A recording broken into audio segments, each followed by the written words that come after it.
बिल्लाहि मिनश्शैतानिर्रजीम बिस्मिल्लाहिर्रहमानिर्रहीम। अस्सलाम वालेकुम मोहतरम नाज़रीन और सामीन।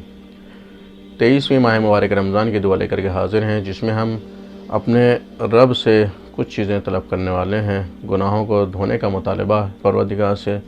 इस दुआ में ऐब से पाक फरमाने के लिए दुआ करेंगे और इसी के साथ साथ ये दुआ होगी कि परवरदिगार साहिबान तक़वा में हमारा शुमार फरमा, मुत्तक़ी लोगों में हमारा शुमार फरमा।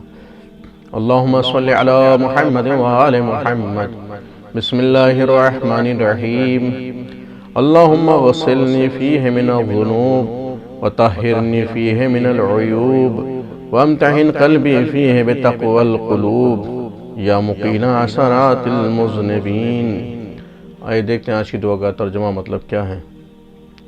शुरू करता हूँ मैं अल्लाह के नाम से जो इंतहाई मेहरबान और बहुत ज़्यादा रहम करने वाला है। या अल्लाह, आज के दिन मेरे गुनाहों को धो दे और इसमें मुझको अयूब व नक़ाइस से पाक फरमा और इसमें मेरे दिल को आज़मा कर अहले तक़वा का दर्जा अता फरमा। ए गुनाहगारों की लग़ज़िशों को मुआफ़ करने वाले। अल्लाहुम्मा सल्लि अला मुहम्मद व आले मुहम्मद। अल्लाहुम्मा तक़ब्बल मिन्ना इन्नका अंतस समीउद दुआ। इल्तिमास दुआ खुदा हाफ़िज़ व नासिर।